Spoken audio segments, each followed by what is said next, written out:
Okay, we're going to get started. We have an amazing event planned for you today. We have our guest in the background right now. I'll be introducing them to you shortly, but I want to go ahead and just kick this off. So, Malcolm X once said that the most disrespected person in America is the Black woman. The most unprotected person in America is the Black woman. The most neglected person in America is the Black woman. But what do you do when the person disrespecting, unprotecting, and neglecting the Black woman is, in fact, another Black woman? In the workplace, what do you do as a Black woman when the workplace bully is another Black woman? Inquiring minds want to know, and that's what we're here to talk about. I'm Jackie Abram, the international best-selling and award-winning author of Hush Money. And I'm going to take just a quick moment to introduce myself in case there's anyone who's listening who doesn't already know me.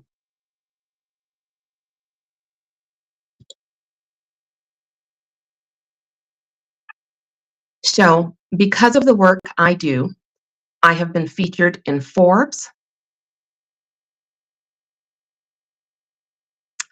on ABC News,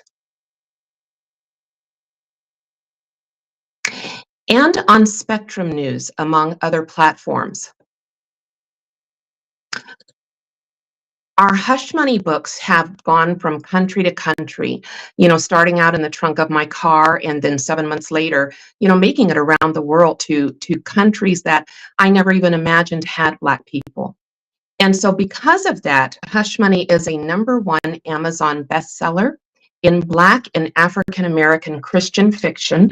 In fact, Canada was the first country to put Hush Money on the #1 Amazon bestseller list. Hush Money is also #1 on Goodreads and Best Eye-Opening African American Women's Fiction as we speak. It is also #1 in books to build up your social justice literacy on racism.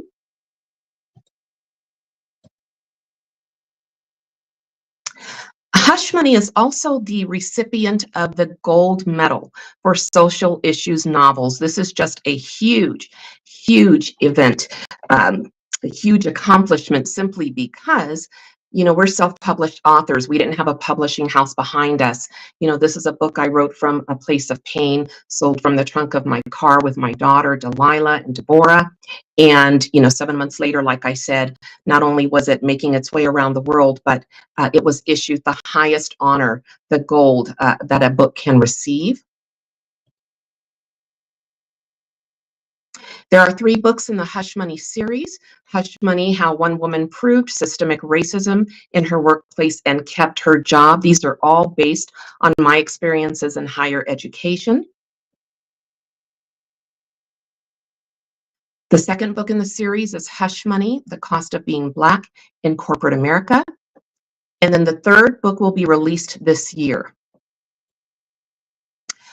I also teach powerful master classes. I teach our people how to fight back against the workplace discrimination or racial discrimination they're experiencing. My master class is How to Fight Discrimination in a Toxic Workplace. It's carried out over 5 days, 1 hour a day, and by the end of 5 days, your eyes are opened in ways you cannot imagine. The advanced class is How I Escaped My Toxic Job with a 6-Figure Settlement, which goes into how I repeatedly negotiated those high-dollar 6-figure settlements. And so with that being said, I'm actually going to bring in our panelists. We've got quite the group of Black women to dig into this discussion with us today. So I'm going to stop sharing and we're going to dive right in. All right, so I'm going to bring in all of the people who are waiting in the background. There we go. We've got quite the group today. And so starting with Dr. Kimani. Dr. Kimani, would you please introduce yourself and tell us about what you do? Yes, can you hear me? I can, thank you. Okay, hello everyone. My name is Dr. Kimani. I'm a licensed clinical psychologist, originally from Chicago, but I live in California, so I'm licensed in California. I'm a toxic job survivor, but I love to say that I am a toxic job liberator for Black women. So I have a YouTube channel, Lifting As We Climb Consulting Wellness Services, where I focus on helping Black women leave and heal from toxic jobs. Most recently, I co-hosted the Job Liberation Virtual Summit for Black women with Marissa Price. So you are able to get that on replay. It was a 2-day event, really helping Black women prepare their exit plan to leave a toxic job. Excellent, excellent. Thank you so much for joining us. Danny, can you go ahead and give us your introduction, please? Good morning, everyone. Thank you, Jackie, and thank you for my co-panelists here. I'm Danny Smith-Mathis. I'm a conversation strategist, and I am an advocate of the advancement of respect for Black women in the workplace across all industries, as we all are. I also write about the correlation between, from my own experiences, domestic abuse and corporate abuse. Thank you so much. And Joaquina, can you go ahead and give us your introduction, please? Hey, good morning, everyone. I hope everyone can hear me okay. I'm so grateful to be in this space with all these powerful Black women. My name is Joaquina Reed. I go by Kina most of the time. I run J. Reed Consulting, LLC. It's a professional organizational wellness firm dedicated to helping organizations and people actually embody beyond language um, diversity, equity, inclusion. I'm also a podcaster.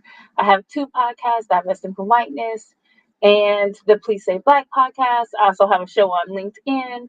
But arguably, what I would say is most of what I do with people and in spaces is center the Black African diaspora and help people divest from whiteness across the board so that shared humanity can finally exist. And I'm grateful to be here with all of y'all. Oh, excellent, excellent.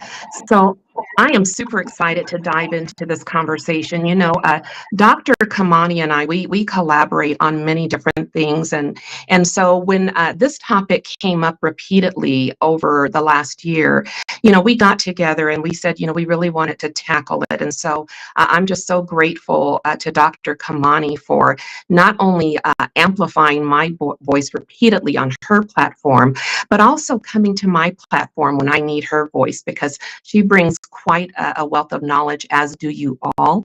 And I'm just so excited to be here with these group of powerful Black women to dig into this topic. So I want to start off by just talking a little bit about what I have noticed. And this conversation is going to be specifically related to the workplace, because as you know, I am the employees workplace discrimination consultant. And so I work with employees. My clientele exists because there are employees experiencing the vilest forms of discrimination. But there is a common theme among the clientele that I have that consists of Black women, where they are seeking my assistance in fighting back against discrimination, but the oppressor, the person discriminating against them, is in fact another Black woman. And so there is this misconception amongst a lot of people that you can't fight racial discrimination if you are Black and the person that is discriminating against you is Black, and that is just not true. You know, there is something called internalized racism. And so, who would like to tackle the topic of internalized racism? What do you know about that, and what does it mean to you? I can start.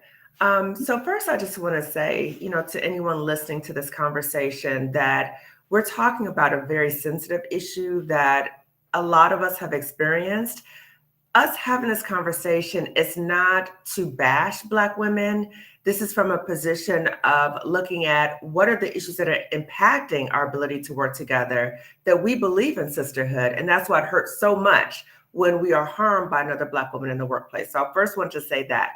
The other thing is when we think about the experience of Black women in the workplace, that we're dealing with intersectional issues. So race, gender, class, so many other things. So when we talk about issues of internalized racism, I want to just expand this that we're talking about internalized oppression, because we're looking at internalized racism, sexism, classism, and how they all intersect in the workplace. So if there's someone in the workplace who's struggling with issues of internalized oppression, so that means that they may not be white, but they are carrying out the actions of white supremacy. Even though they might be a person of color, they might be another Black woman, but they are internalizing the perceptions of what it means in terms of white supremacy, to subject certain people are inferior, competitiveness, taking other people down, throwing people under the bus.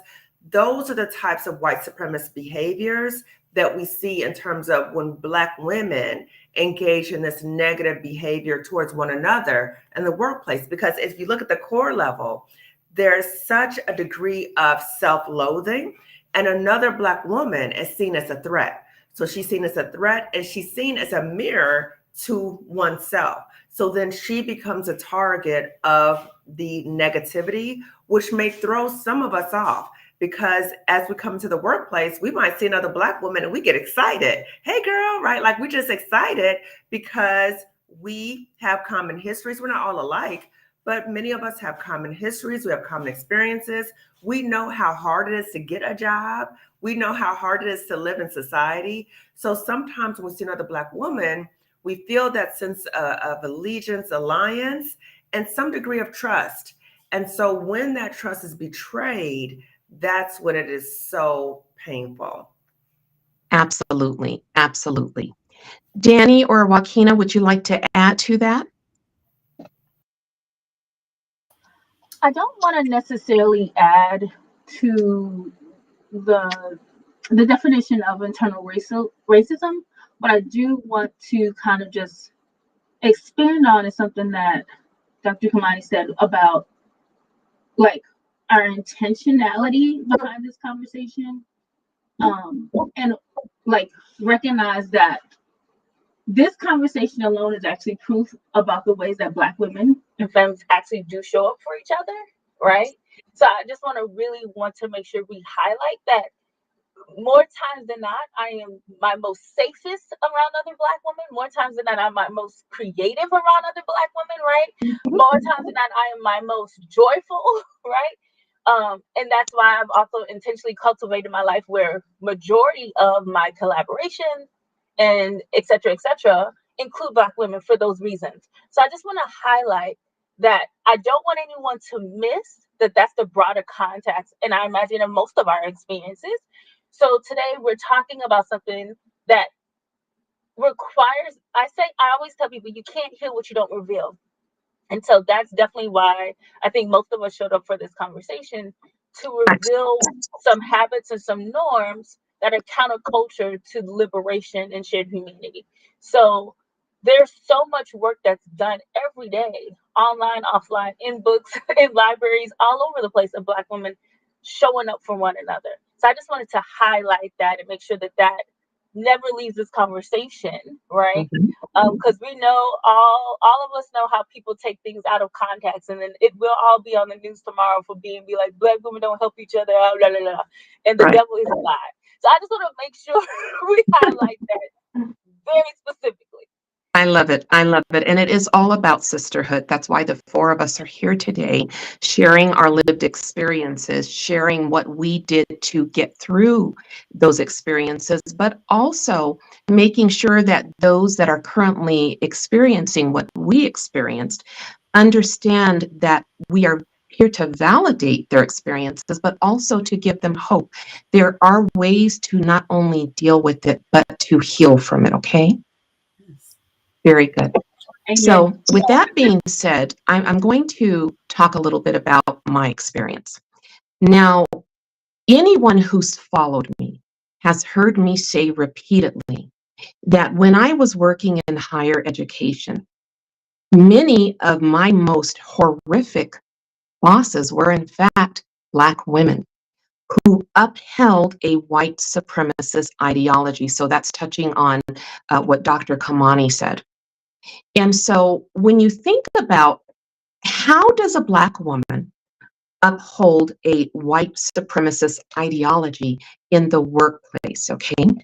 And I have a mentor. I actually met her on LinkedIn. Her name is Latanya Davis. And when I first came on to LinkedIn, she taught me a phrase that I had never heard before. I don't know where this phrase originated, but I heard it first from her.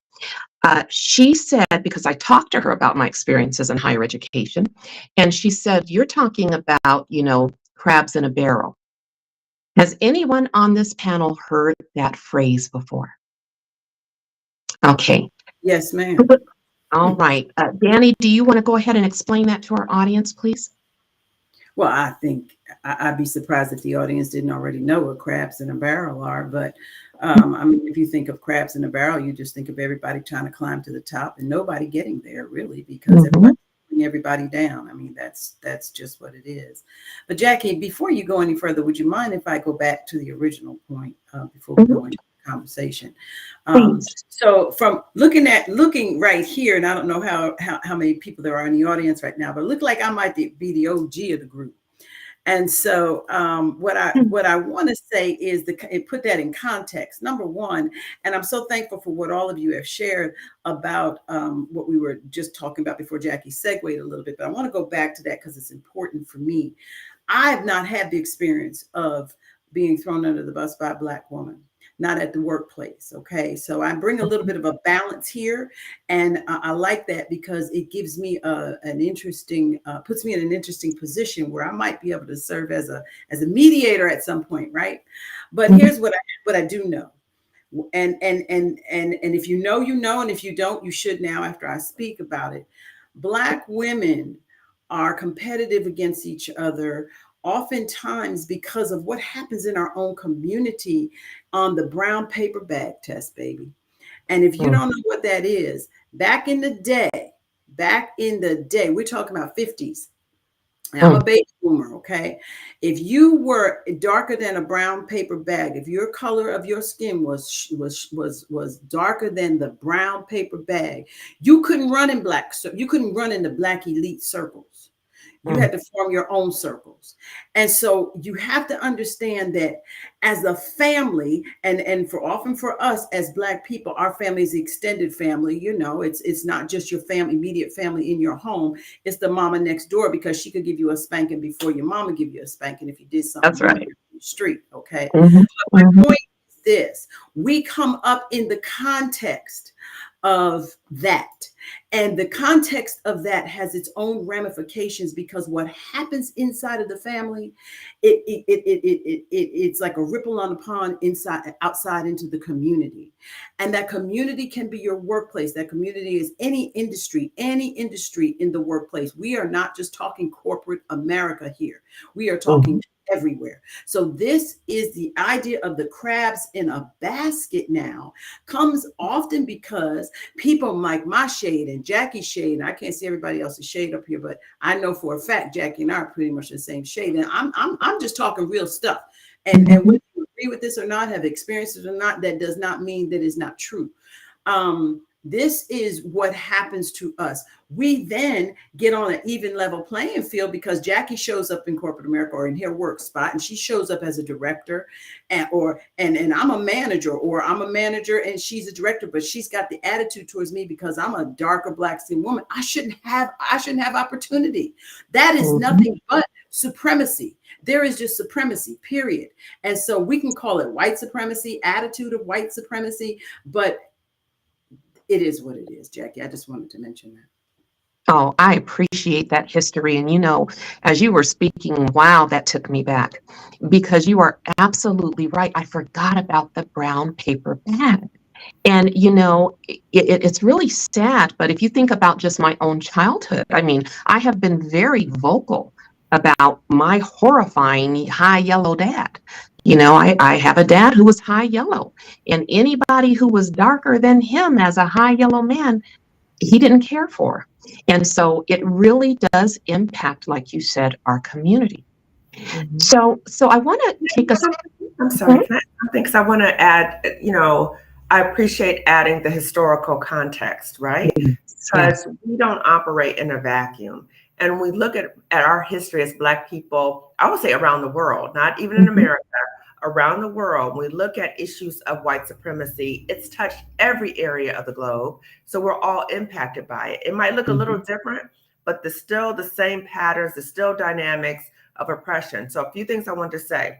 One is that for Black people in America, we are still dealing with post-traumatic slave syndrome. So if you're not familiar with that, I encourage everyone to read Post-Traumatic Slave Syndrome by Dr. Joy DeGruy. It's still impacting us. Issues of colorism, all these issues are still impacting us. We need to be aware of it, right? So as you said, we can't heal what we don't reveal. So if we don't talk about these issues that are very painful, very sensitive, we will continue to repeat the cycles, generation from generation.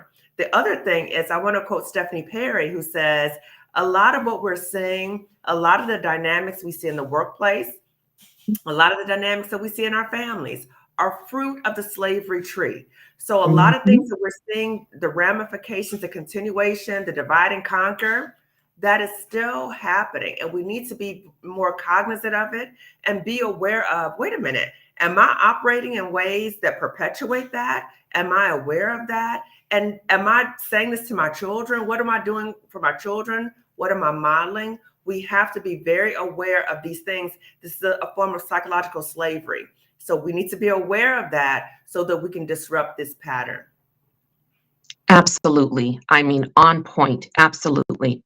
So I want to go back to the workplace. Hold on, because now, we Go talking ahead, about the girl. context. And if I don't do nothing else, I love a context, right?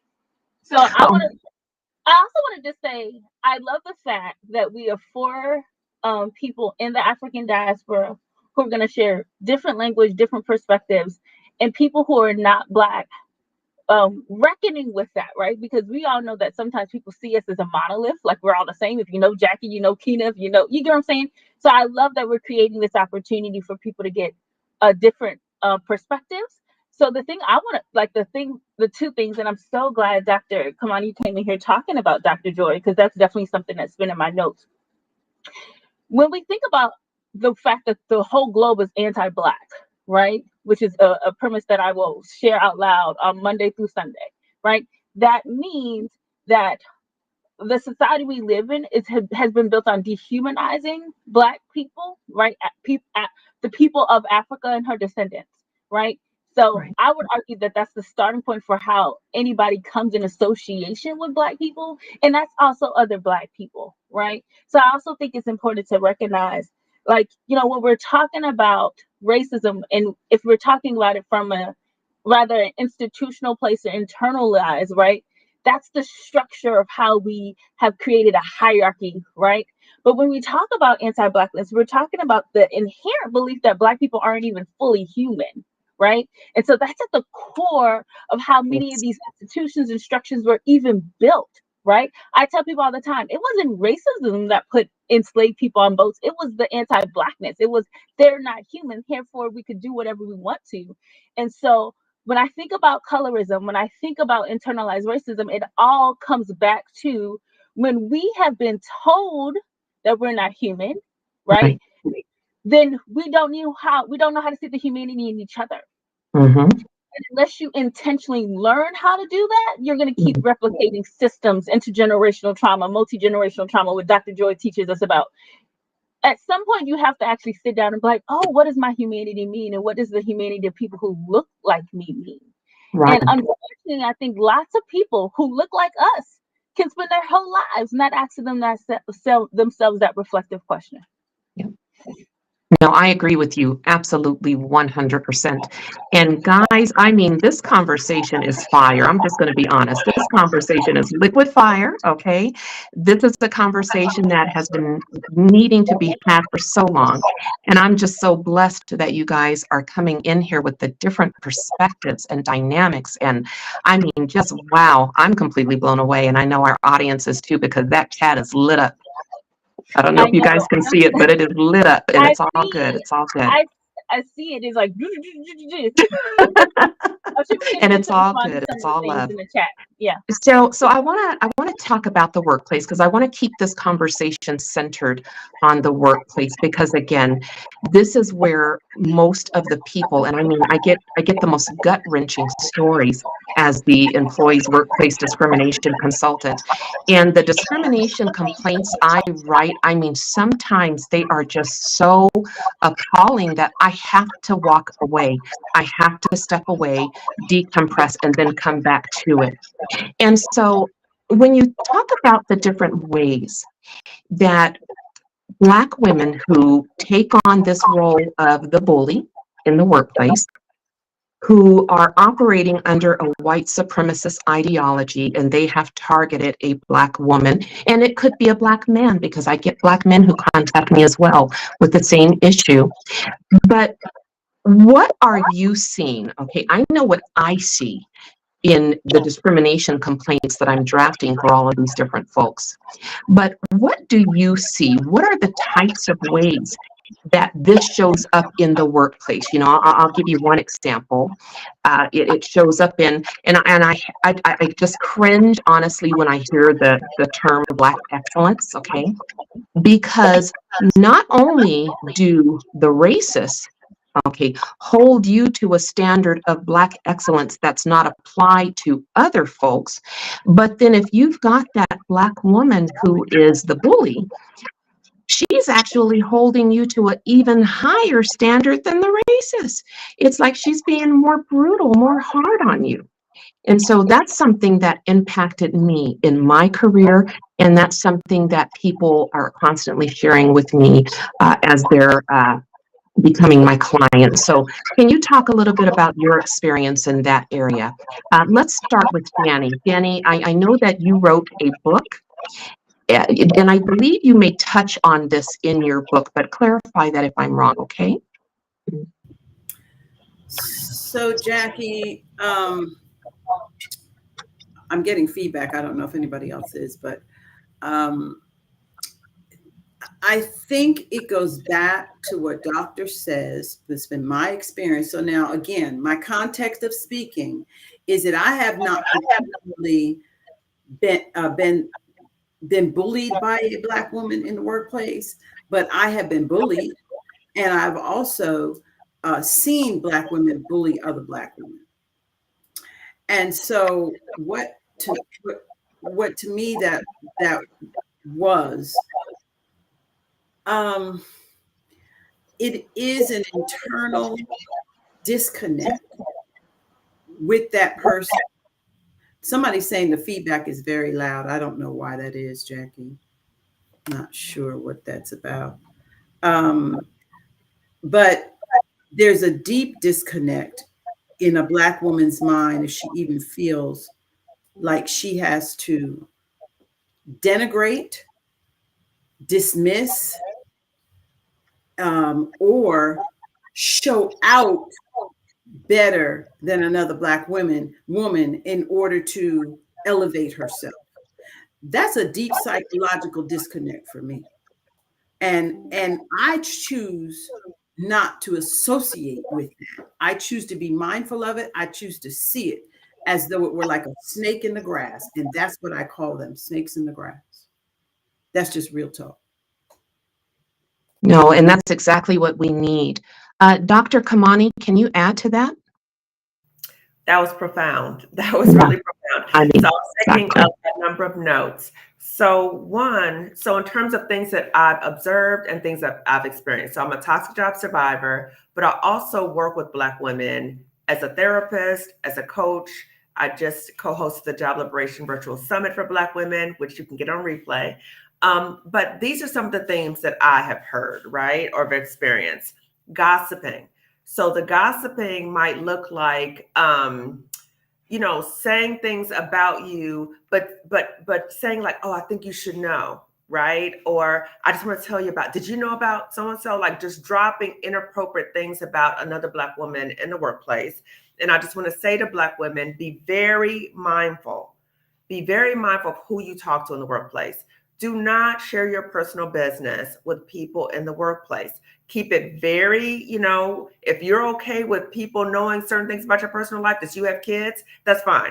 Don't tell them about going details about your kids and what's going on in your family and if you're having struggles, because what I've experienced, what I've heard about is that information ends up going somewhere else where you didn't want it to go. So that's the first thing.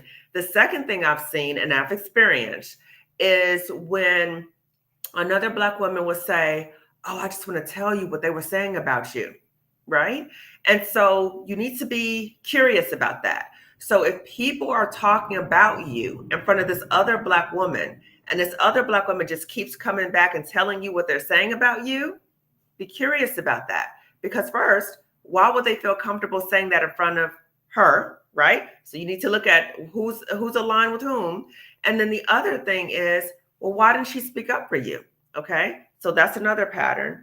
I've also seen, like you just talked about, competitiveness. So that view, and I saw also in the chat, there can only be one of us, right? So if you're here and I'm here and there's one opportunity, then I'm gonna just fight you down because I'm gonna get this opportunity, right? So that competitiveness, not seeing one another in terms of, wow, we can work together, we can collaborate. I'm up in you, like that's great. How can I be inspired by you? That's how I was brought up, right? But some people who have that sense of competitiveness, and if you don't really know your own worth, and you're always seeking external validation, a job title, a job promotion, all those things, you're seeking the external validation, then that's dangerous because you're constantly seeking that external validation, and whoever gets in that way, you're going to take them out. Okay. So being mindful of how much are you really seeking external validation. I've seen that a lot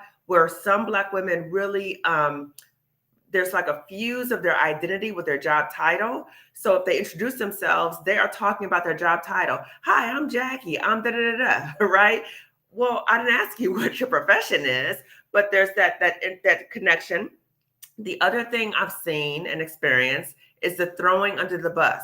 So there could be a situation where you think that you all are on the same team, and then you're in a meeting, and then another Black woman might throw you under the bus, generally because of this issue of competitiveness, right? Because if you look better, then the perception is that you dim her light, but we all shine. So when we all shine, we all shine. One person shining doesn't dim the light of the other one, but when we are working in environments that perpetuate that, then we might start internalizing that. Then the other thing I want to say is the concept of social comparison jealousy. So I actually did my dissertation on this. So social comparison jealousy looks at, and I looked at, there's a prejudgment process sometimes that may happen with Black women. So we may see a Black woman and automatically characterize her based upon issues of internalized oppression, racism, sexism, classism, how we were brought up, our own self-esteem. All these factors may play in. And if you are struggling in these areas, you might see another Black woman in your environment, right? So if you really hold your job title in high esteem, if you see another Black woman coming in and you're like, oh, she's dope, you might see her as a threat, okay? Not all Black women. I'm saying Black women who are struggling with issues of internalized oppression, self-esteem issues, maybe in their family, that's how they were brought up. I'm talking about women who are struggling with that. So they see another Black woman as a threat. So if you see somebody as a threat, what do? You do things to discredit her, right? So all the things I just talked about, that is what is playing out. And it's just so interesting that all these years later, I did this dissertation about 20 years ago, right? All this information that I talked about and I studied, I'm seeing it and I have experienced it, and it's still happening. So again, that's why it's so important for us to have platforms like this so we can openly talk about it. I agree 100%. And I do want to just say really quick that, like I said, in my business as the employee's workplace discrimination consultant, I get it all. I get everything. I'm writing discrimination complaints for people experiencing racism from racists. I'm writing discrimination complaints for people who are experiencing internalized racism from Black women. Right now, it's been isolated to Black women, but I suspect more Black men will be showing up with that same issue. But the thing is, when I go through their scenarios, it's eerily similar to the tactics that are being used by the racists. So, say, for example, excluding you from meetings, so wanting to be the only person that's getting that exposure if you are among several Black folks in a specific leadership position, for example. Wanting to take your credit for things. This is a common theme where you've got this hierarchy. You've got something that you've done that you're proud of. You have to give it to your boss, and then your boss repackages it but doesn't give you the credit. Okay, so that's something that comes up. You know, Gaslighting, interestingly enough, gaslighting is a really big issue, because I think it's easier in our community to believe that you are being discriminated against by someone who's not Black. When it's a Black woman, for example, doing the discriminating against you, it's harder for people to believe that, is what I'm seeing. And there's just a deeper level of betrayal and hurt. I mean, gosh, watching these women, we have our Zoom meetings, and just the pain of having to say that my sister did this to me, you know? So I want to talk a little bit about that impact, okay? What is the impact? Each of you have had your own unique experiences, specifically with our topic today. Joaquina, can you share a little bit about your experience? So I've had not one but two instances of workplace. I don't even feel comfortable using the term bullying to talk about other Black women, but I will say just negative relationship interactions. So to talk about the impact, I do want to say that some of these behaviors are not just limited to what Black women do to other Black women, right? We could see this happening across the spectrum of women working because of the patriarchy and because of sexism, right? So it's not limited to us. Just, I also want to say, like, to use the language of our ancestor, Audre Lorde, about the master's tools, right? What does it mean that for people who've not been granted personhood to have to utilize the master's tools as a way to secure resources, as a way to protect themselves, like their families? You know what I'm saying? So these are things that we're utilizing, not just for the sake of, like, it's just fun to, like, abuse each other, right? But it's these things that have been handed down to us. So the impact, it's part of the reason why I have my own consulting firm, right? Without getting into too much specific information. Making a decision that, like, the best way to be safe at work, right, is to, like, be my own work has been part of the impact. So it's interesting because in the chat, and I also apologize for any feedback that people are experiencing, and we appreciate you all sticking with us despite the fact that there might be some technical challenges. Absolutely.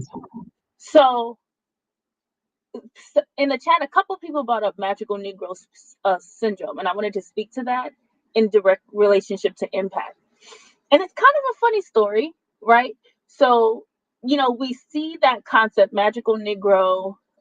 Usually it relates to, like, film, like it's like the one person of color that's allowed to be in the film as a stock character to support the white people making their righteous journey. It's the Black friend who has the wisdom, or the Black friend who's defending you at the lunch table, right? But it gets extended, which is there could be only one of us that get to exist in white people's imagination, right? There can only be one of us that get to be seen as the good one. And so I had an experience where I was the disgruntled Black woman at work, right? And there was another Black woman who got to be the magical one. So I often was the person who was saying things like, this doesn't work, this is a problem, right?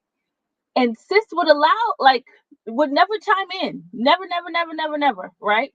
But, you know, there would always be moments where, you know, I appreciate you saying that, Kina. And I'd be like, well, why didn't you say anything, right? Like, you, why I had to be the one who had to act up in front of the whites?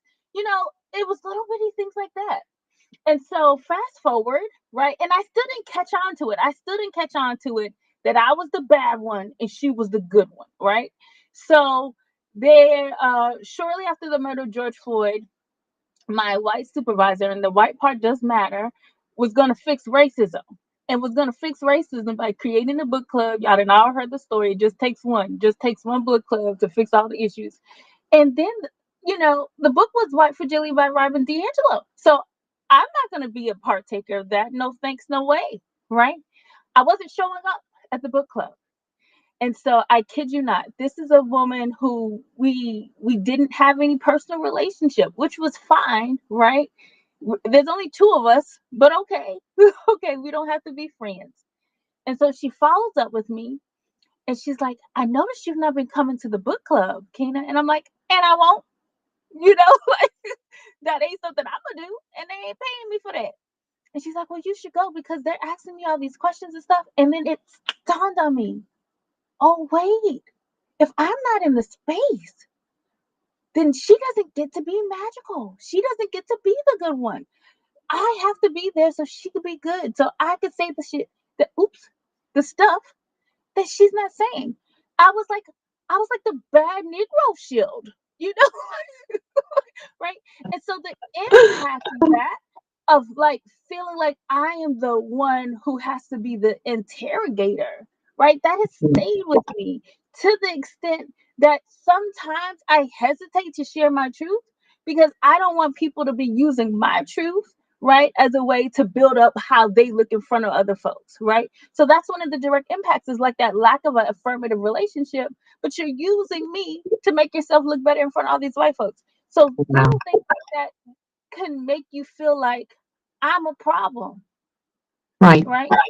And because Absolutely. you don't got issues, but I got issues. And so feeling like I'm the problem when I know that I was created to be solution, right? But I know that information, but it can feel differently, it can weigh on your body differently. Absolutely. Thank you. That was powerful. Thank you. And I know Danny has a hard stop at 10. So Danny, I'm going to ask you, do you want to add to that? What I want to say, Jackie, is this. I think because I want to put the context of workplace bullying into a bigger picture here, just for the sake of you all continuing the conversation as well. And I do want to thank you again for holding space and allowing me to come. There is a taxonomy to workplace bullying. You know, there's dimensions, there's features, there's behaviors, and there's outcomes, you know. And if we look at bullying, the facets of bullying, just think of the facets of bullying, where you have motivation, like what's the, you know, and oftentimes there's hostility that comes toward yelling at somebody, and then you have this whole immediacy. I have to attack somebody immediately. I've got to punch them. I got to yell. I have to scream. I have to send angry messages. You know, I have to make sure that somebody, that, you know, things like that. Then there's this whole thing of visibility, which can either be overt or covert. You know, you can want this visibility by humiliating someone else, right? You want to silence someone else in front of others. And just like you said, that whole covert thing, Jackie, that gaslighting, you know, withholding information. Somebody mentioned that in the chat. And, you know, just subtly blaming someone for something, right? And then you have the targeting, and then, you know, the cost of bullying. You know, there's physical cost. You know, the physical cost of bullying is you can harm someone, right? You just harm somebody, period. Absolutely. the whole psychological thing of anxiety disorder, PTSD. Sister brought up, about the whole post-traumatic slave syndrome or disorder. I can't remember exactly what you said, and I need to get that book, sis. Thank you. Insomnia, you really can affect people's physical health, your mental health, their social health. The social implications and outcomes of you bullying somebody is just literally you tearing a job down, which means now you affected their home ability to be an economic factor in their own home. What does that do domestically to a person? Oh, you may end up with domestic violence. And this is why I'm trying to talk about the correlation between all these things, because I'm telling you now, what happens on the inside will show on the outside. So that's what I wanted to share. Thank you so much. Please feel free to follow me, Danny Smith Mathis, on all social media, and I really appreciate being here. Danny, that was powerful. And, before you exit, I just want to ask the folks watching us today, there's a lot to unpack, and I think we're doing a pretty good job of unpacking it. But it just doesn't seem like there's enough time in a 1 hour space to do this. So if you want the four of us to continue this conversation in a part 2 with hopefully no echoing sound, we'll have to figure out what that's about. But definitely put that in the chat. Let us know if you're finding value in what we're doing. And if you want to see a part 2 with the same panel, I'm sure we could put that together. And then, Danny, before you leave, will you tell them, because I know you have a book. What's the name of your book? So I'm a co-author of Shut 'Em Down, Black Women and Racism in Corporate America, and the co-author of Everyday Struggle, How Toxic Workspaces Impact Black Women. And then tomorrow, we're also going to have a LinkedIn Live. So if you go to my LinkedIn page, you'll see that. We're going to talk about lessons that white women can learn from the Crockett MTG interaction. Excellent, excellent. Thank you so much for that. Thank and you, then, Jen. Dr. Kimani, I had something interesting to share with you. One of my clients that I'm currently working on her discrimination complaint with her right now, she attended your virtual summit. And she said she was so blown away. She said you definitely brought the fire. The group of women, Black women, was powerful. She said she was captivated from start to finish. So offline, I'll tell you more about the feedback that I got. But she said she saw you on my YouTube channel. And so she registered and she said it was powerful. Thank you so much. And I just want to tell everyone just briefly that the Job Liberation Virtual Summit was this past weekend. And we had 11 Black women speakers who've all left situations that weren't that great at a job and are doing well financially. So the Job Liberation Virtual Summit was to address not only the mindset issues that might keep us at a toxic job, but also giving you the practical skills, the tools, the resources of how to plan your exit. So exit planning is so important. And to let everyone know that now it's available on replay, so you can get the replay. At the summit, we were very mindful that confidentiality was really upheld. So you will not see any of the summit participants on camera. Their names won't be listed, because as Black women, we need to walk in silence, because we have LinkedIn trolls. We have all these other things that are really looking at what we're doing. But my YouTube channel talks a lot about the psychological harm that can happen when we're in a toxic job.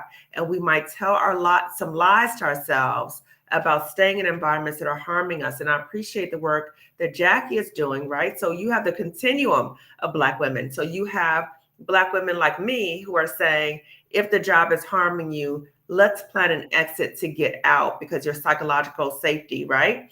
Jackie is also talking to you and providing resources about, if you decide to leave, these are some resources, tools you can do to get your severance, right? To get money, to get things. So you're not leaving coins on the table. But the most important thing that I want Black women to know, 2 things. Number 1, you deserve better. Number 2, you're not alone with experiencing a toxic work environment. So many of us around the world have experienced it. Number 3, there is a way out. There are multiple ways out. There are resources for you. Please look at those options, because if you don't, there can be very significant physical and or psychological ramifications of that. And we have to take that very seriously. No job is worth our lives. And I want to quote Stephanie Perry again. If a job is killing you, it's not a good job. And if you're accessing your so-called good healthcare benefits because the job is making you sick, that's why you go to the doctor so much, that's not a good job. No, you have options. Jackie is a resource. All of us here are resources. The Job Liberation Virtual Summit, which again is a replay, it's available for you also, so you can plan an exit plan, including how to replace your income, what to do about your health insurance, your retirement, your life insurance, all those things that might keep you there. We covered that in the summit. We have a Black woman financial psychologist whom I work with to get my financial exit plan. She is one of the speakers as well. So again, please utilize resources, value yourself enough, respect yourself enough to know when it's time to go and follow up on your options. Absolutely. Thank you for that. And definitely follow Dr. Kimani on YouTube. She's got, I mean, just an empire of resources, as well as Marissa Price. These two women, I mean, so much love, just so much love. And so, Joaquina, I know that you are building up your YouTube platform. This is another woman you are going to want to follow on YouTube. So, Joaquina, go ahead and tell us about the work you do and the services you offer and what they can expect from you on YouTube. Okay, I never follow the rules, so I'm going to do that thing. But I also want to give people some tangible things to think about, like leaving this conversation who are in it, because I saw that in the chat that there are some people who are in it, right? And Yes. so I just want to give people these distinctions, right? That self-worth and value are not the same thing, although they're often articulated like they're the similar thing. And I just want to parse that out, right? Worth is based off of like social perceptions of what is something something significant, right? Whereas value is internal, right? It's what I know about what I bring, right? And we need to understand, as people in the African diaspora, that even if we don't have any social worth, or at least perceptions of our worth, we can't let those things shape our value. And so when another Black woman is desecrating and discarding another Black woman, right? Because we have learned that doing that is social currency, right? It's the reason why Nicki Minaj spent 48 hours going ham on Meg the Stallion a couple months ago. Disparaging other Black women is a social currency, and everyone spends it, unfortunately. Black men spend it, white people spend it, and Black women spend it with each other, right? So make sure you understand that your value is intact, even if the worth or the other people's perception of your worth isn't seen. That's super, super important. And once you get that, once you understand your internal value, then you can create what I like to call the communal care necessary to have safe relationships with other people who look like you, right? And then learn how to move around from the people who look like you but who don't have that to offer. And that's not a judgment. Do you get what I'm saying? You recognize, oh, Jackie can't give me this because Jackie doesn't have it for Jackie. I just use Jackie as an example. Because a lot of times we're expecting things from people that don't have it to give. Meaning, if Jackie doesn't have self-love, if Jackie doesn't have self-empowerment, guess what? She can't handle me like that, right?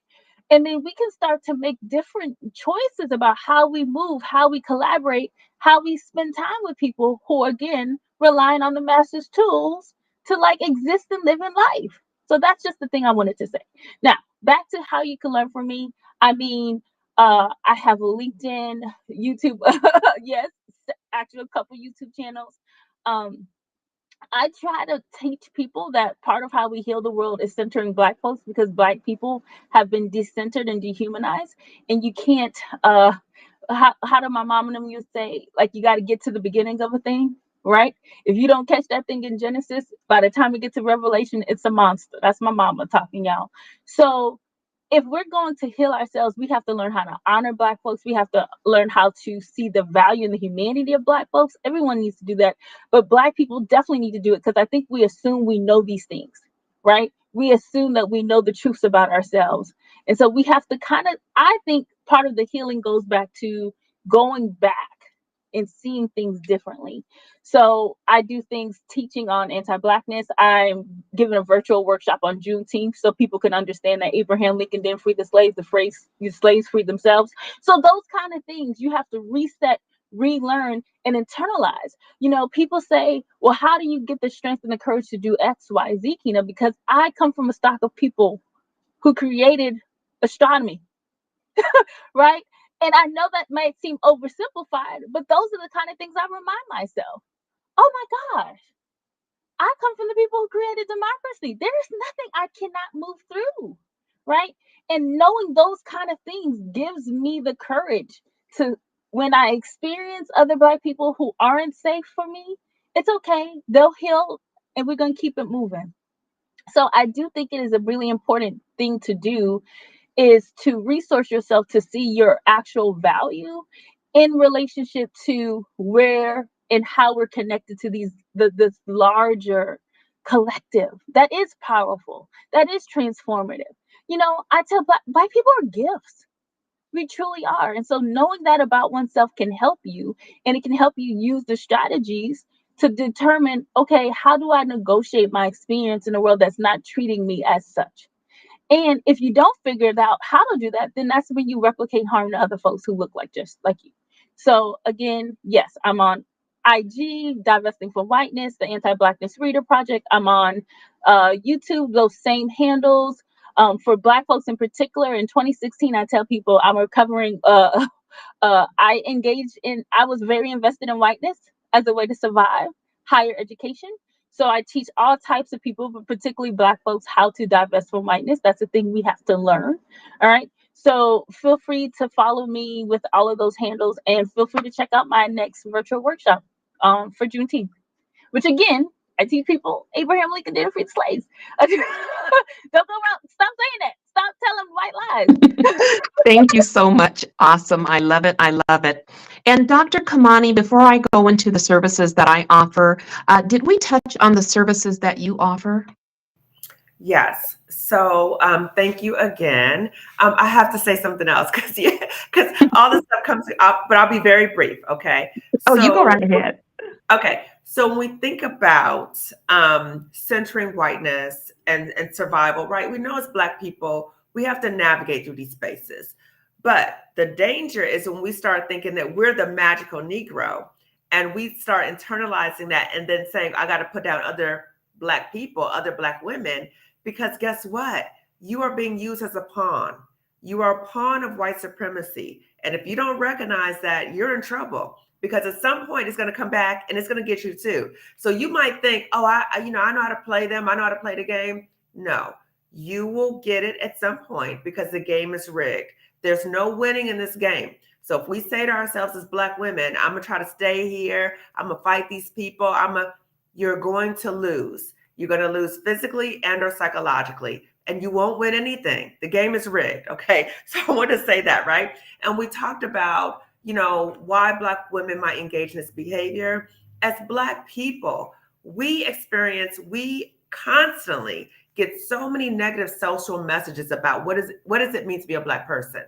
If you don't have that internal knowledge of your own worth, if your family didn't pour that into you, if you're not pouring that into yourself, then you are open, right, to receiving that external validation, always seeking that, and you are deeply wounded. So hurt people hurt people. So when hurt people are hurting, they're going to reach out, and more than likely, they're going to reach out to people who are a mirror reflection of themselves because they are hurting. Okay. So I want to say that first. Okay.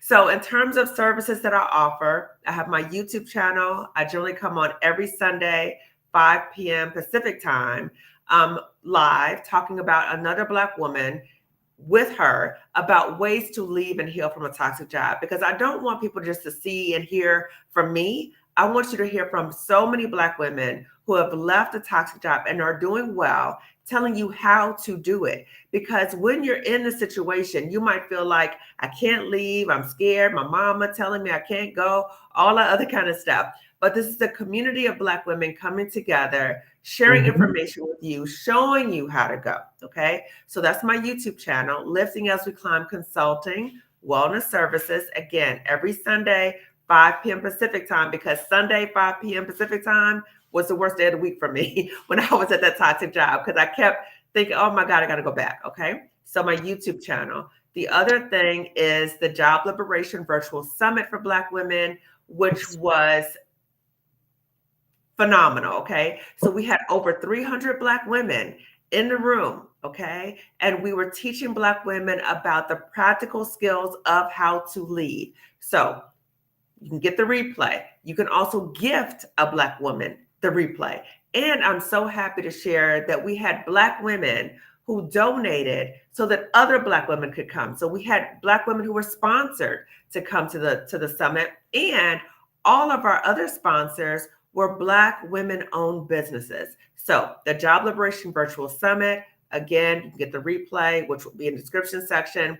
And the last thing is that Marissa Price and I, who are the co-hosts of the Job Liberation Virtual Summit, we are also launching group coaching for Black women. So providing an opportunity to work through. So we're walking with you through the fears, but we're also helping you create that exit plan, deal with the grief that you might have about leaving the job. I know you're like, grief. Yeah, grief about leaving the job, but to really create that exit plan. So there's an option for group coaching as well. You can find all this information on my website, liftingasweclimbconsulting.com. And I'll also give this information to Jackie. So it'll be in the description section as well. And Dr. Kimani, if you'll paste your contact information in our private chat, I can post it in the chat here for the folks so they can get it before we leave. Yeah. And Joaquina, if you'll do the same, then I can do that for you as well. Private chat. Yes. Also, I wanted to say I offer strategic coaching as well for folks who are change agents in organizations. I think about, like, reality is that some people can't exit. I mean, I know you know this, Dr. Honey, like there are a lot of moving factors there. So like, what kind of things do you need to support change? Or some people aren't ready to leave. They feel like they have an assignment in a space, but they need additional support as they navigate it. So I provide coaching for people who are change agents across different industries, strategic planning. And you know what? If you don't have another Black woman at work who will assist you, right? It seems like there's a group of people who will assist you, even if I'm not your colleague, right? And so I am the external sister, because that level of affirmation is important to empower us to keep making changes in spaces, right? And then I do training, again, specifically about auditing and addressing anti-Blackness at work. I think it's really important, and this is, if there is a part 2 conversation, I think it's important that people realize is you're anti-Black until you're not, and that includes us, right? I stand on that, right? Because you can't unlearn something until you reveal it, and then you say, what are the other things I can do, right? So I always tell people, I'm not only the what's the man haircut? I'm not only the president, I'm a client, right? Like I have to recognize the ways in which things show up in me, right? And so this is how I can support people to do some things differently. So those are all the other things that are available. I see that, Jackie, people ask for this stuff in the chat, so you're gonna go ahead and put our information. Yeah. So if you'll put your contact information in the private chat, I will post it in the chat for you. And guys, as most of you know, I'm not that technical, so I'm learning all this technology, and I'm working with like 1, 2, 3 different things open. I'm a one-woman band, so I appreciate you sticking through this. As we, deal with the echo and, whatever else we've got going on. The fact that you stayed shows us that, you found value in the topic. And I saw all of the chats come through that said they do want a part 2. So I know that we'll get that scheduled in the very, very, very near future. We want to keep this conversation fresh. And then let me just close out with my services. So, again, I am the international best-selling and award-winning author of Hush Money, How One Woman Proved Systemic Racism in Her Workplace and Kept Her Job. But I am also the Employees Workplace Discrimination Consultant. And I am a powerful ally for anyone experiencing racial discrimination, whether it's from non-Black folks or whether it's from Black folks. There is no one, and I can say this with complete confidence, no one who can write a better discrimination complaint than me. I write powerful, powerful discrimination complaints, okay? So if you need someone to help you in this fight, I offer short-term services. I offer long-term services. I'm helping a client with her 7-figure settlement that we are working on and very close to wrapping up. That's very exciting because I'm really great at getting 6-figure settlements. I've gotten numerous settlements for myself, for my children, for family, for friends, and now I'm helping strangers. But now this is the first 7-figure that I've been involved with, and it's just incredible. So if you need someone to step into this fight with you who actually lives in your skin, okay, who knows what you're dealing with, and so is looking below the surface and bringing all that surface stuff to the front, I am a powerful ally. So the best way to reach me is on LinkedIn. I practically live on LinkedIn. I respond very quickly. That is going to be your best way to get me immediately. And with that, I want to thank everybody who participated. I want to thank all the people who attended, and we'll be in contact with you for part 2. So if you are not getting the reminders of my post on LinkedIn, you need to go to my profile and check that little bell on LinkedIn so that you get notified of my post, because as you can imagine, you know, employers kind of frown upon the work I do in teaching their employees how to fight them. And so my voice is being silenced in many, many different ways. So that's going to be the best way for you to stay current on what I'm offering and what I'm doing. Oh, and one more thing. My next masterclass, okay? Guys, my masterclass is powerful. The next one will be on June 3rd. I keep the cohort small. There are only 25 tickets and they sell out every time. If you want a ticket to my next online masterclass, which is conducted via Zoom, you need to DM me immediately so I can reserve a ticket for you, because there are only 25 spots and they go fast. So with that, did someone else want to have a closing thought? Oh, Jackie, I just wanted to tell you that I don't think you put the information for how people can contact us in the chat. So I wanted to make sure we did that before we dropped. I've put Danny's and I've put Kimani's. I need yours. Did you put yours in the private chat? I Okay. did. You probably have to scroll up a little bit. Yes. Can you just copy it and put it down at the bottom? Because like I said, I've got all these different monitors, and then I can easily see it and put it in there for you. That would be helpful. Thank you, sweetie. Okay, and just tell me when it's in there. It's there. Okay, great. Thank you. Let me copy it. You know, eventually I'll be big enough to not be a woman band, but I'm not quite there yet. Understood. Okay, so I just put it in the chat, and hopefully everyone can see it. The good news is, let's say for whatever reason it's not coming through, these chats are available on LinkedIn, so you can also go to the event and add it there as well. All right, guys, thank you so much. You know, just a dynamic conversation, lots of fun, and, you know, we'll see you back for part 2 soon. Bye, everyone. Bye.